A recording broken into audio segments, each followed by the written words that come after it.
Okay, everyone, we're going to get started. Recording has begun. Hello, all, and welcome again to another Converged Effect industry webinar. Thank you for joining us on this lovely Wednesday. This month, we are focusing on the retail industry and the ecosystem of business around that. My name is Devin Williams, and I'll be your host today. For those of you that are new to the CNSG Converged Effect initiative, each month, what we're really doing is we focus on a particular industry, and we base that industry in terms of timing and when we do the webinar and the focus based on data which suggests what time of year each industry is primed to make technology decisions. So right now is the time based on the seasonality and the flow of the retail business where decision makers are putting budget dollars in place, considering both what they're going to do tactically today as well as strategically going forward. So now's the time to be hear the words that we hear all the time, proactive and prescriptive into the retail business. There's significant opportunity for us to deliver value to our customers as agnostic technology consultants who, again, deliver those prescriptive solutions. And that's exactly what the Converged Effect is all about, is enabling our partners to become those advisors. If you want to discover more about the challenge our customers face with procuring technology today, which a lot of this initiative is based on, or better understand as an agent why you're in a unique position to deliver value to your customers, I'd encourage you to check out the Calling Our Shot webinar we did in February when we rolled out the Converged Effect initiative. It can be found on YouTube, very soon to go live partner portal, or you can drop us an email at marketing@cnsg.com, and we'll make sure you have access to that and all the other good stuff that the Converged Effect initiative is delivering. As part of the Converged Effect, we deliver industry-specific tools and resources that are designed to help you with each phase of the sales cycle, such as developing new meetings with email templates that we've created. Now it's time, I've booked the meeting I need to present. We have customer-facing presentations. We've combined and collected relevant supplier resources and collateral. I'm doing interviews with leaders in the industry, both customers and vendors. We've created cheat sheets that give you a one-stop shop to brush up on what's happening in the industry, as well as some great thought-provoking statistics and discovery questions that you can use to uncover what's happening in your customer's business and sound credible while you're doing so. Again, soon all of this content will be hosted on our new Partner Resource Center, which we're very excited to announce. But for now, let's get on with the show and dig in. With the Converged Effect initiative, we like to begin our enablement at a business executive's line of sight. What are they thinking about at the C-suite and at the VP suite?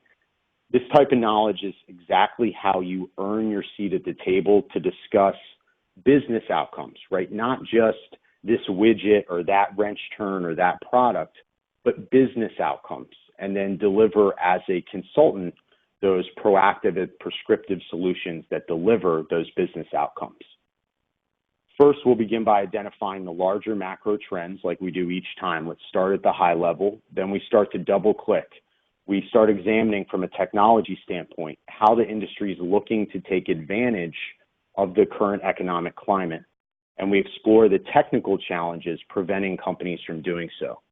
And then finally, we discuss some specific solutions and strategies you can use to monetize what we've covered today, before we wrap up with Q&A with myself and Dave Hopper, our Senior Director of Solutions Engineering, who's actually got a parting thought for us today at the end of the call before we wrap, a recent experience that we thought was just super relevant and we wanted to share with the audience here today. So what's happening at a macro level in the industry? What are the business owners and the executives thinking about? Although not too long ago, everyone was proclaiming the death of retail. Economic indicators actually give us hope with bankruptcies slowing down in their pace, and we're seeing a lot of encouraging acquisitions. So Walmart, Amazon, Walgreens, Finish Line, Nordstrom, Macy's have all been in the news in 2018 alone with some exciting and positive moving acquisitions. It's also easier than ever for consumers to buy commodities, and this is all fueled by technology. So personally, I'm expecting our monthly Amazon package to be delivered, typically it's tomorrow in the month, where we've subscribed for basics like paper towels and dishwasher detergent. It's delivered automatically at no additional cost for the delivery, and I actually save 15% on everything that's in that package by subscribing and bundling that service with Amazon. So it's become easier than ever to buy those day-to-day necessities and commodities. And since buying has become so easy and younger generations are placing more value on experiences over tangible things, which we talked about in several of our webinars, retailers are actually challenged to provide a unique experience alongside their tangible goods, which we'll talk a lot about technology's role in that piece. And again, buyer behaviors, especially online, has changed drastically in the past 3 years, fueled by the millennial generation and technology. So fortunately, services are readily available to help customers change the way they interact with their customers online, which will obviously be a focus today. Every major retailer is investing in big data and IoT, the Internet of Things, to help better understand their consumers' behavior and expectations, as well as understand their own operations. We've also seen a lot of growth with private labels. They're exploding, especially with companies who host online marketplaces like Walmart or Target. And so just for clarity, when we say a private label, what we mean is that's a product that's manufactured by a third party and sold under a retailer's brand name. So think of like Harris Teeter brand.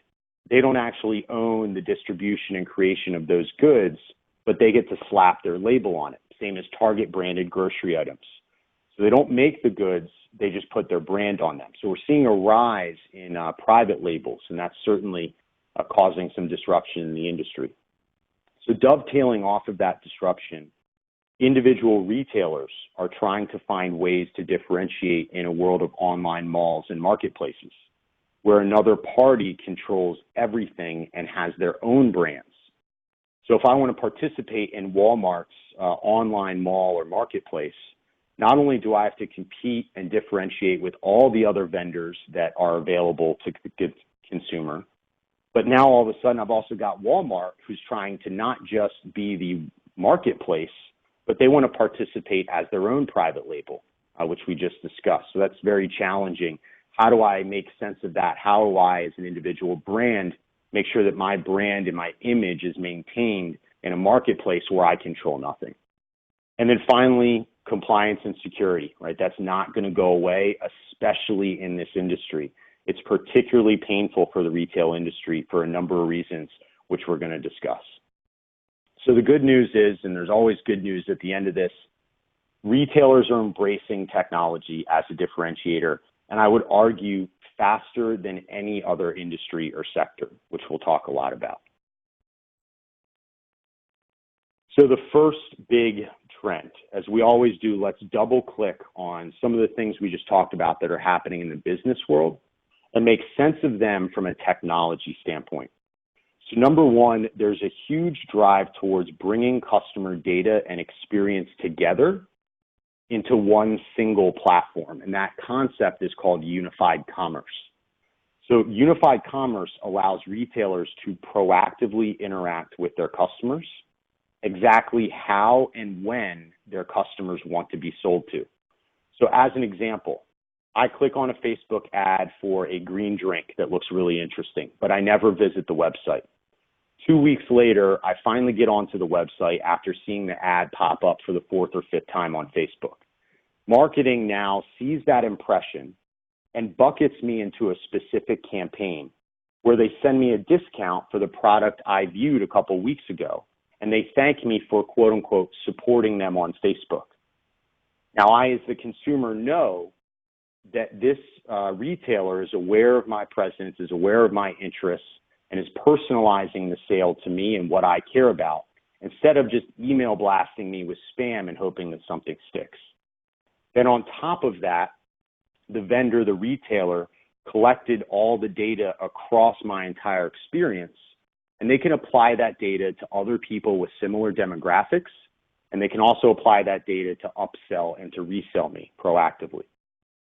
We discussed that experiences are beginning to outweigh tangible goods in perceived value. And it's those darn millennials again, right? We joke about each time, it seems like.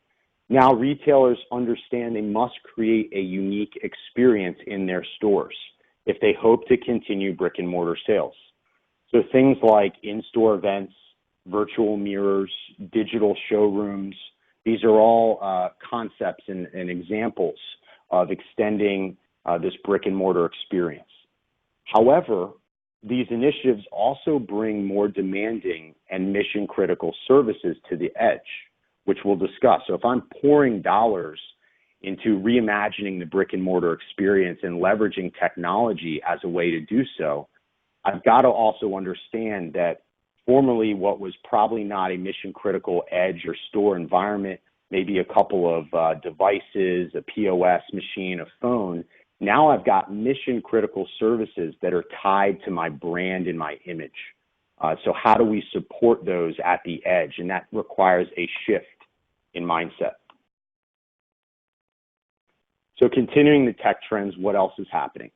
Everyone is investing in big data, as we just talked about. Examples such as leveraging IoT sensors and big data analytics to help me maximize the effectiveness of my just-in-time inventory system and reduce the impact of seasonality to the business are two really common big data use cases. Another example is bringing all my data into one place to be analyzed so I can meet the customer experience demands. And it's all about the data.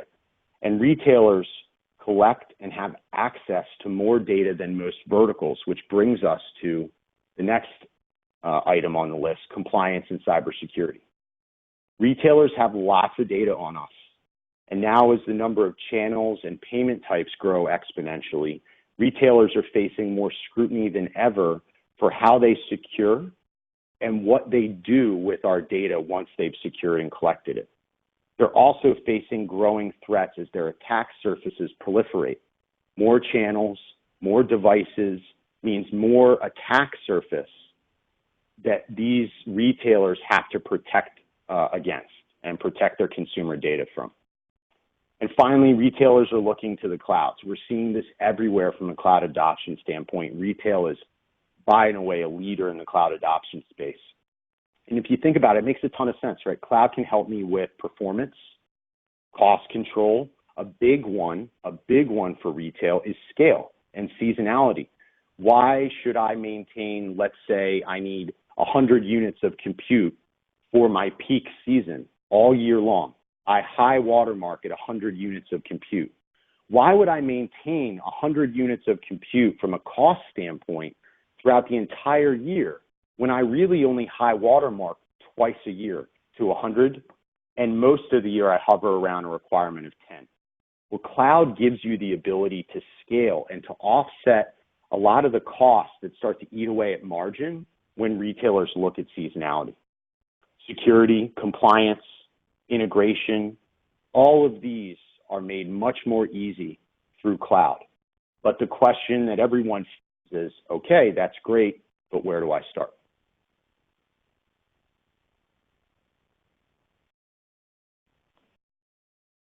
So now on to omnichannel and unified commerce in particular.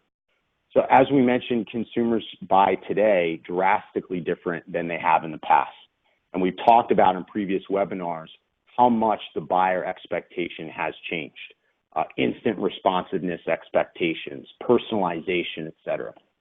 So in 2017, 12.4% of all U.S. retail sales came from e-commerce, a little over 12% last year. That's $450 billion.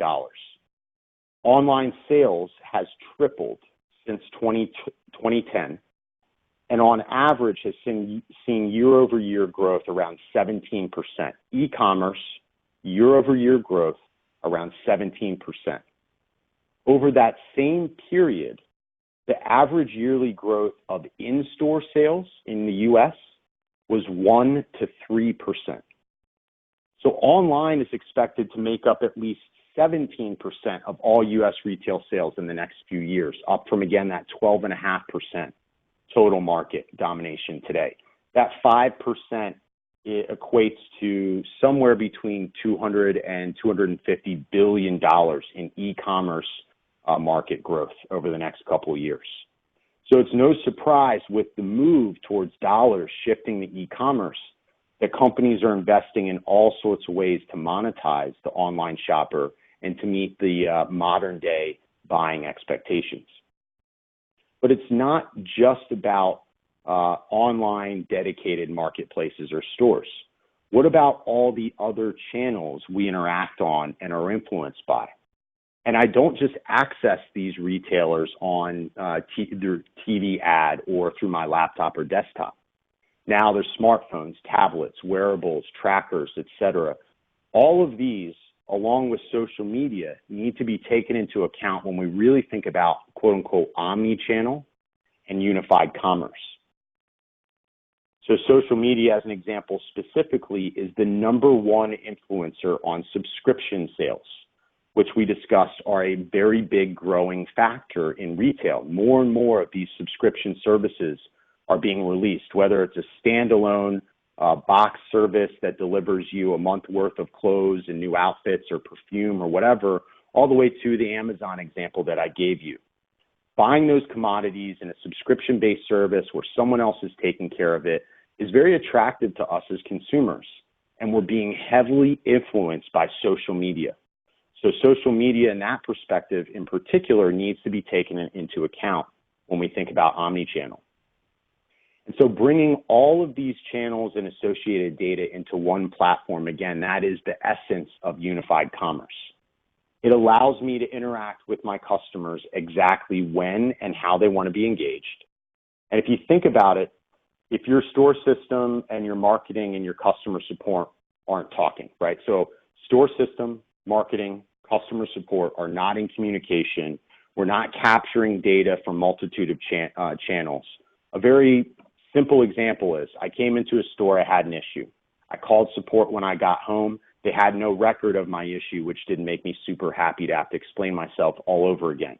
And then a couple days later, I get an email from marketing that thanks me for being a happy customer. Clearly, there's a lack of integration there. Now, that's the bad version of what happens without unified commerce. Now let's flip that on its head and think about that same situation with a unified platform or unified commerce platform and strategy in place. All these points and these systems are talking. The store captures my unhappiness maybe through a mobile app while I was in the store. I go on Twitter and I complain about my experience, which is automatically flagged by customer support, and it's responded to on social media with a public apology. When I call in to see status of my delivery, the support rep has already been notified of my standing issue with the system they work in and offers me, without me asking, a 20% discount on my next purchase, proactively apologizing for the issues that I've been experiencing. That is a drastically different interaction, and it's all based on unified commerce. This also, as you can imagine, has countless applications for suggestive selling, which we're going to discuss in a bit. So online, omni-channel, unified commerce, where do we go? What do we do? So fortunately, we've got an abundance of solutions that are available that can help our customers along the omni-channel and the unified commerce journey. For a very custom mobile in-store application that I want to build, right? Or integration between some different custom-built systems to attain true unified commerce. We have a company called Eagle Dream Technologies, which have available case studies where they have built these exact type of solutions, mobile, website, integrations for unified commerce in the retail space. They have the expertise, which is why we put them on here. We also have Expedient, who has an extensive experience managing retail e-commerce and mission-critical services. And an example that they have, one of the reasons we have them included here is they've got a published case study with Stanley Steamer, where they manage all of the Stanley Steamer mobile application, which was experiencing a ton of difficulties. They migrated over to the Expedient environment. improve the performance, the scale, et cetera. And they also delivered push-button disaster as a service on top of that mobile application so that there was business continuity, God forbid something went wrong. Now, on the channel integration, collaboration, improving customer experience standpoint, we have companies like Evolve IP and Nextiva, whose portfolios continue to evolve and expand because these companies are smart. They see where all of these different markets are heading and how customer service and collaboration sit at the middle of all of this. So both of these companies are continuing to expand their integrations and their services that are aligned to exactly these needs. And we also have a company like Five9 who can come in and provide essentially the Cadillac of call center analytics and experience solutions for when customer experience is mission critical. And they have several retail case studies where they supported the retail call center or the managed service provider, which handled the call center services for a big retailer. And they selected Five9 because that customer experience was so mission critical. And they wanted to get better analytics and visibility into that customer experience. So let's talk about another one of those challenges and technology initiatives, which we started to allude to, and that's reimagining the storefront. Folks, this is everywhere. So now that we've discussed the online and e-commerce side, what's going on with the store? And the bottom line is the retail industry is trying to differentiate by making the store a product itself. How does my store stand out more than any other, even if my product is subpar or my prices are high? And so here's some real-world examples where this is taking place, like Tesla with their in-store tech-like driving simulation. We've got guest Wi-Fi as an available service just exploding everywhere to the point where it's almost table stakes when you walk into a customer experience. You've got no-clerk stores like Whole Foods being brought through the Amazon acquisition, and Ray-Ban doing what we call a virtual fitting room, where they leverage AR, augmented reality, to give you a fitting room-like experience without ever needing to grab and change different glasses. And in-store events, as we also talked about. However, as we alluded to, right, the introduction of these services is impacting the network. As we can imagine, it makes sense. So now, in a typically low throughput environment, I suddenly need to account for new performance requirements, services, and workloads I've never even had to consider before. And it's not just my phone and my POS device that I need to support and that need to work in the store. I've got AR, VR running, I'm streaming music, I'm leveraging machine automation, for clerkless stores, I'm delivering Wi-Fi, et cetera. So although all of this is very promising, these initiatives get hung up or fairly mainly due to technical challenges. So this is an opportunity for you, representing as much as you do and all the different solutions that you do, to come in and say, look, I understand you're probably working on developing your online presence and capturing data and the buyer expectation, while at the same time, you're thinking about how do I reimagine the storefront. Hey, the good news is I've seen a lot of other companies do this with success. I know the network well. I'd love to talk to you about it a bit more. And here are some of the solutions that you would probably talk about. Again, we have countless solutions, especially when you think about, things like SD-WAN and 4G and LTE, things like that, countless solutions. But these three providers specifically because of some of the use cases and the purpose-built solutions that they have for retail. So the next time your retail customer asks you for more throughput or a new connectivity service at the edge, don't just ask why. You know the network. Most of you here are very, very comfortable talking about the network. So you're probably going to immediately jump on that opportunity. But don't forget to ask why. It's very likely that the change that is requiring more throughput or a new service is tied to a mission critical initiative, probably something along the lines of what we've been talking about around changing the storefront. So then recall our discussion today and get us involved. So here are some of the vendors that we'll talk about. Cato, consolidate the store infrastructure into a single appliance and help with that next generation retail experience, while also delivering security and performance for those new mission critical edge services. We can also bring in lower quality connectivity to help reduce the cost per meg as the demands for data increase at the edge. We could also look at a microspace that's got several published case studies in the retail space, and they're a great partner right here in Raleigh around the corner from me. And again, they've got several published case studies here in the retail environment where they were able to stand up connectivity very quickly, meeting the business demands that a lot of times some of the other carrier services can't spin up quite as quickly or deliver as quickly, especially in new or hard to reach places.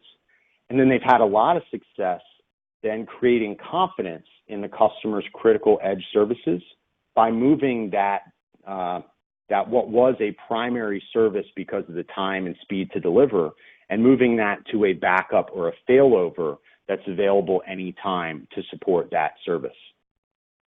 And then finally, ComCore. They provide solutions, again, that are purpose-built for retail. They have an entire page dedicated on their website to retail, from telecom, Wi-Fi, music, surveillance, et cetera. So again, we have providers across all these areas who can help, but these are a few who really stood out to us when we looked at our portfolio, and they stood out because they have purpose-built solutions and a lot of experience and good names in the retail industry. And so what about data in retail? It's everywhere and it's everything to retail. There are so many channels and data collection points possible in the retail space. So now the question that all of these customers are thinking about is, I know the data is everywhere, but what is the ROI for me to collect and analyze all the data? And then once I've collected it, what do I do with it? And that's where a lot of customers are getting hung up on, is am I going to make money? Am I going to improve business if I go this route? And also, what do I do with the data once I get it? So you've got customer behavioral and operational data that can help you mitigate seasonality and improve revenue and productivity because you're making more informed decisions, better project ROI. I have more confidence that this particular campaign is timed right and is targeted at the right demographic, et cetera, right? This data can also be applied to the back office, especially when you extend this big data and IoT to the supply chain that can track the life cycle of any product from start to finish. Everything from the temperature, how much it moved, the reverberations that were felt, all sorts of stuff can be collected. So you truly know from a product standpoint what the product life cycle looks like and take that into account. And again, the challenge here is that these initiatives can be very expensive undertaking. Data scientists, as you all might know or might not, are the highest paid non-management level job title in all of IT. And IBM predicts demand for data scientists will jump by 28% in the next 2 years. It is already an underserved job base. There are not enough people in those positions to facilitate and meet the needs of all the companies that are asking for those skill sets. And it's only going to get worse, which means those same people's W-2s are going to continue to climb. Their bonuses are going to continue to grow.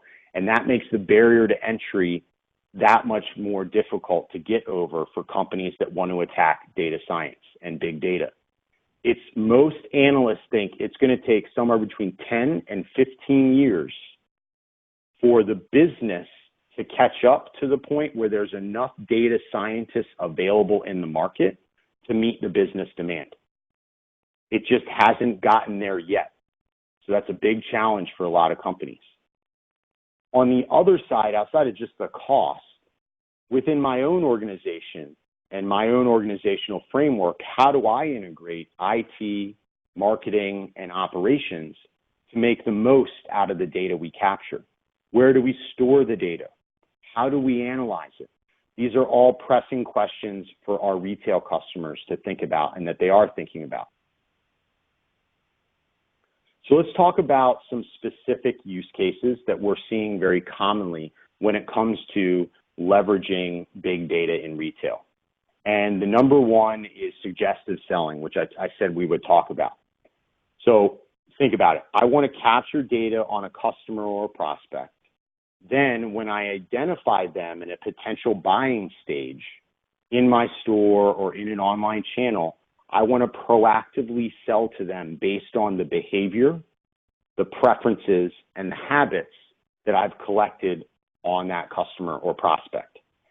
So maybe it's as simple as I have a rewards card, and when I join the store's Wi-Fi, because that rewards membership is tied to my Wi-Fi subscription key, when I come in, the system instantly looks at my purchase history tied to my rewards card, and before I am able to log on to the in-store Wi-Fi, a coupon pops up that is aligned specific to my buying preferences. All the way to customizing an in-store app so that when I come in, my experience as a consumer is based completely on my social media impressions and my history with the retailer, right? Maybe nothing pops up in the in-store AR app area in a bunch of products that aren't interest to me, but I've been spending a lot of time on nutritional and supplement social media. So as we get to that area to the store, all of a sudden a bunch of coupons and deals and facts start popping up on my in-store app. That's true suggestive selling and personalization, which brings us to the next point, personalizing my experience in store or online. Leverage and store my preferences in some way that makes me as a consumer feel special, such as asking about my last order proactively, showing that you're aware of the business that I've done and that you appreciate me as a customer, or having a store associate be updated with my preferences so they can help guide their suggestions to me proactively. This personalization becomes even easier in an online environment where you can instantly identify a customer, which we see up there in the top right. We're talking specifically about some moving from online to in-store, right? It's much easier to capture my identity online, but when I come into a store, outside of facial recognition, which is another whole nother topic and has a lot of barriers to entry, what are some ways I, as a retailer, can immediately identify who this person is? Well, over the next 3 years, 75% of retailers plan to use Wi-Fi to do exactly that. And almost the same amount plan to use in-store mobile apps for the same identification purpose. So a couple other examples, just-in-time inventory, which just for a quick step back, what we mean there is just-in-time inventory, or JIT, is the concept of having so much visibility into your operations and supply chain that you hold only what you need from an inventory standpoint for the minimum amount of time. And so this concept has been around for quite a while, but until recently, it hasn't really been possible. Now that you have IoT sensors, I can analyze their data against my customer buying data to make real-time decisions down to the widget about what I need, how much I need, where I need it, and when I need it to be there. And so this obviously, as you can imagine, helps me improve both customer sat, but it also reduces my operational costs because I've gotten the supply chain so tight and I've squeezed every drop out of it. A couple other examples, better, more targeted marketing has been a big early focus for retailers with big data, or tracking the customer's journey, as I alluded to earlier, from my first interaction to a sale or even a no sale. Now that I've captured that data and plugged it into a demographic and all these other things, now I can learn and make adjustments based on specific demographics, campaigns, products, and customer needs. So from a big data and an IoT standpoint, we have a lot of partners. I'm planning on building a big data and IoT practice over the next couple of weeks and months. We'll see that getting some more legs and building out because I think it's just so important, and every single industry is looking at this space, and I think it's our opportunity at CNSG to be a leader. So we're going to be building out that practice with a lot of fervor over the next couple of weeks and months. But Specifically, we do have a partner, Soaring Eagle, which has extensive experience with the database specifically, which is a really integral part of the big data stack, is the database performance, regardless of the flavor of database. So they can help your customer build a custom big data solution, or they can help them migrate or maximize the performance of their existing databases. And this is important because many times customers lack the very expensive database resource because they're expensive. And if they have them, they're typically way overworked and they're strapped for time. So Soaring Eagle typically sees about a 300% improvement in database performance after they are engaged. So position Soaring Eagle and this type of database service as a way to help ensure your customers aren't overspending on their big data initiative. Let's maximize the performance of what you already have before you go spending money on a big data initiative. And that will perform as needed when we do pull the trigger on the big data initiative. And you can do all of this without needing to really move the focus of your database administrators, again, those expensive resources that are strapped. And then again, we've got lots of cloud providers. We all know that here. We've got a laundry list of some really fantastic suppliers, especially in the cloud space. But in particular, I wanted to highlight Rackspace here because they've got a tremendous focus on e-commerce and retail and a lot of experience in the portfolio. They have an entire business unit dedicated to e-commerce, business intelligence, and IoT. So from consulting to hosting those environments to delivery of those services, they can provide the entire solution. So these are a couple of companies you should be thinking about and talking about when positioning big data or IoT. Okay, so as we start to wrap up here, we revisit our friend compliance, who always is popping up, and for good reason. So Booz Allen Hamilton ranked a couple of the top 4 2018 retail security threats. And the number one, by and away, the number one threat to retail security is point of sale breaches. And a lot of times there's that word again we talked about in the past few webinars, phishing schemes, laced with malware going to specific individuals who have POS access, and that's how we get into the system. Or, something as silly as having a POS on a shared Wi-Fi in the store as customers. It's happened. Number 2 is website outages, and there's no coincidence with the rise of DDoS attacks that we're seeing this. Number 3 is account hacking or identity theft. And number 4 is the cost of return fraud, especially with the continued growth of online services, which make it easy to return. That is causing a lot of challenges and making it much easier for people to fraud companies from a return standpoint, keeping some money that they shouldn't keep, initiating fake returns, things like that. So let's dive in a little bit deeper, and then we'll talk about some solutions that align to this space. And so here's what's really interesting about compliance and cybersecurity with retail. They have direct access to payment and banking information unlike any other vertical minus financial.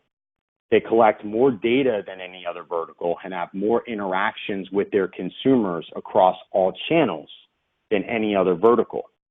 So it makes sense that they would be a big target for hackers, as well as heavily regulated by our government for compliance to protect its citizens, since there's so much data here. But now look at this first bullet. Financial services account for 5 times as many breaches as retail. But retail hacks typically get most of the focus. That being said, hackers are starting to focus more on retail. We see by that last sub-bullet there,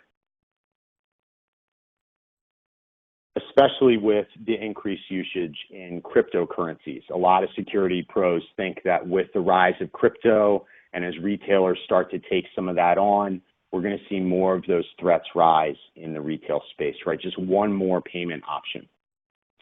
So regardless whether or not retailers should be in the spotlight for breaches could be argued, Retail executives don't care. They are spending in areas to help remove consumer concerns because in retail and maybe financial more than anywhere, buyer perception is everything. And if there's concerns about my data, I'm probably not going to shop there. And a laundry list of the Home Depots of the world can stand up and talk about how much they lost in revenue associated because of a out of compliance or security breach. And then comes in GDPR. That's just a whole new layer of stuff for us to be concerned with. And GDPR, the General Data Protection Regulation Act, is an attempt by the EU to standardize how companies identify, manage, and report theft of consumer data in particular, because consumer data is being viewed as the number one currency and resource in the world. The EU wanted to take a leading foot to try and control what's happening. So in fact, at the end of this month, May 25th, the deadline for GDPR readiness is over.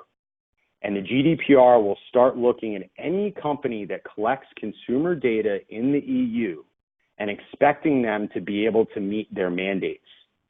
The financial impact increases. The time to report an incident, and this is a big one, decreases. So for the GDPR Act, they impose a 72-hour notification rule for data breaches. So within 72 hours of a data breach, I must publicly and also notify the government of that breach and the extent of that breach. The reality is today, and it's gotten significantly better over the past year, it still takes on average a company 50 days for a company to disclose a breach to the government. So to say that there's a gap between the GDPR expectation and companies' ability to deliver is a woeful understatement.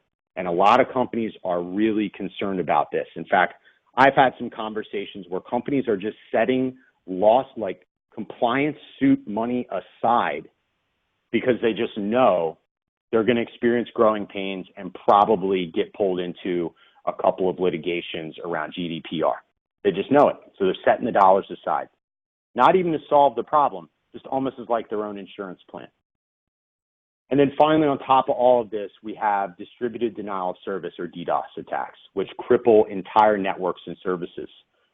These are up 250% in the past 3 years. They're not going anywhere. They are very problematic and very concerning, especially for retail companies that are investing in e-commerce.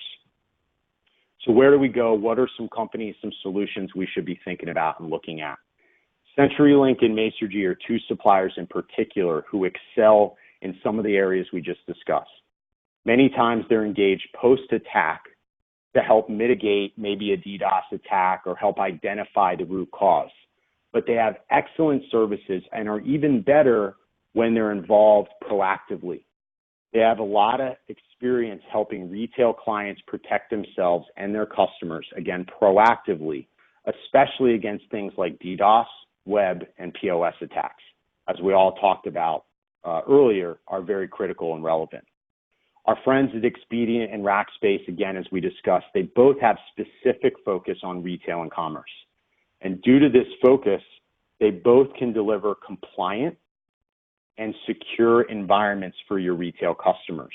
So they don't have to worry about those compute services from a security or a compliance standpoint. You have an environment that needs to adhere to PCI compliance, that's awesome. Let's help you migrate that environment into ours, which we manage and are responsible for the PCI compliance and the security of that environment. And then finally, we have excellent partnerships with TruShield and CyberHat, who both can assess, proactively monitor, detect, and remediate security and compliance issues. Both companies have case studies with ROI included for the retail space specifically. There's a real business justification for outsourcing what is a very expensive security resource who is already typically understaffed to begin with, especially when the image is everything like it is in retail and you are so highly regulated like you are in retail. And we talked about this a little bit in our Blueprint event last week, in that Don't be afraid of the security conversation. Go in with the thought of, I want to educate and enable you. You have no requirement or obligation to move forward. But at a minimum, let's get some free enablement so you are aware of what's happening out there in the security space and what's available to you. And if you decide you want to move forward with something, you and I, the customer and the partner, can work together to figure out what that solution is and then bring in the appropriate provider. Most customers are very open to that security enablement. What they're getting tired of is getting hit over the head with fear, uncertainty, and doubt. If you don't do this, you're going to pay millions of dollars in fines. Instead, approach them with, hey, I'd love to just let you know and help enable you on what's happening out there so you know what to look for and listen for, and you can make it a part of your planning. So finally, when it comes to retail, think cloud. Security and compliance is maintained by someone else. I can scale as needed with seasonality or trends, never having to worry about over-deploying services because I don't think I have enough or I can't produce them in time. Critical applications that need to perform anywhere and be easily integrated, cloud's got your back. We're seeing a move to cloud POS solutions such as Oracle NetSuite, which extends the cloud value prop to the point of sale, integrated, secure, and scalable. Move to a lower fixed model cost, remove depreciating assets, give me better visibility into my cost structure. And finally, what happens if and when the stuff hits the fan? How do I ensure that I have business continuity? Cloud is how, such as Expedient's push button disaster recovery as a service, which in hours has customers completely back up and running. And when those hours are hundreds of thousands of dollars in revenue per minute, per hour, that time becomes incredibly important. Other companies like Green Cloud, Expedient, Rackspace, RapidScale, Lumos, Evolve IP, these are all companies who come to mind who we have in our portfolio, all with different strengths. So the bottom line is do not shy away from this conversation.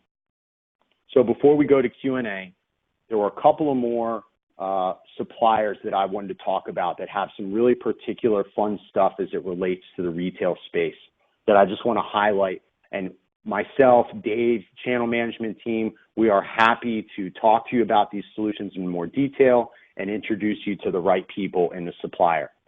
So Nitel is an example. They've got a managed Barracuda SD-WAN and connectivity combo that is purpose-built to enforce PCI compliance in the network at the edge. You have QoS networks, not to be confused with other QoS terms. They are an SD-WAN provider built on the VeloCloud platform. They have a 2,600 site client, all 2,600 sites deployed in retail, down to clients with just a handful of sites in retail. And what's really interesting about QoS is they use a ServiceNow IT operations management and SolarWinds monitoring backbone. So the good news is most of these retail providers are using ServiceNow from an operational management standpoint, CRM, things like that. So it's a no-brainer to now I can turn on the lights, give you visibility into your entire network, ensure performance of those mission-critical edge services. And, oh, I can do that and instantly integrate into your ServiceNow system. That is a no-brainer. So if you talk to a retail customer that has ServiceNow and they need better performance and visibility into their network, you should be thinking of QoS and picking up the phone ASAP. Another one that's interesting, OneSource Telecom. Retail typically sees a lot of vendors and solutions, which comes along with contracts. So they get a lot of challenges around expense management and things like that, which make them hesitant to change. Position OneSource, who can remove the concern, and they can help your customer consolidate all these agreements, sourcing help, cost containment, et cetera. Windstream Enterprise, they've got Food Mart, retail service company, and brick and mortar retail case studies available. They've got a unified commerce platform with built-in PCI compliance and security, and they've got lots of PCI-specific services, PCI assessment, insurance, ongoing monitoring, remediation services. I mean, they're purpose-built in retail. Big Leaf, another SD-WAN provider, but different. Drop them in when the focus is improving network and edge service performance without really touching, quote unquote, the network. So when the edge application is mission critical, but they don't want to touch security, bring in Big Leaf. We've got rapid scale with purpose-built retail solutions and integrations into all the major retail solutions and platforms, POS, e-commerce, CRM, marketing, et cetera. And then finally, another one that's right around the corner for me here in Raleigh, NeoCloud. Their bundling of collaboration and office suite solutions also includes migration, implementation, management, and training. So all of it's just taken care of, and your customer gets the value of cloud. All right, so please refer to the chat window. I think we've got some questions.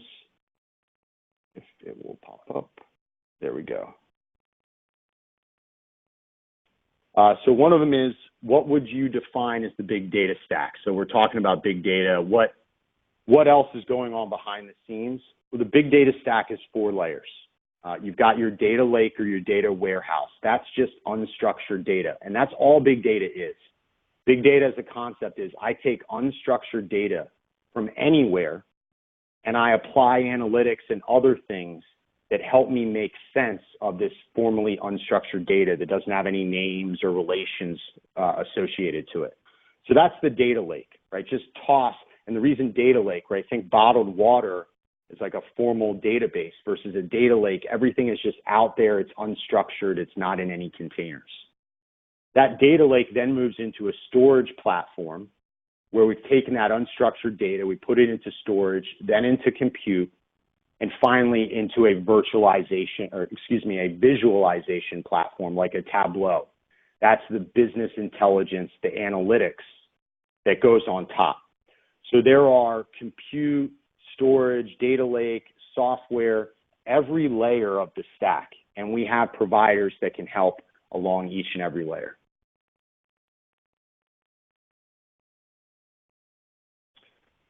So what's the biggest technology trend for new adoption in retail? It's unified commerce, it's omni-channel, right? There's so much data out there. Our customers are interacting with our brand in so many ways, far more than we've ever seen before. How do I capture that data, and how do I use it as a way to differentiate my brand through experience, through promotions, through marketing, et cetera? And a lot of the things that we've talked about, security and compliance, big data, collaboration, all of those things come together when we're talking about unified commerce.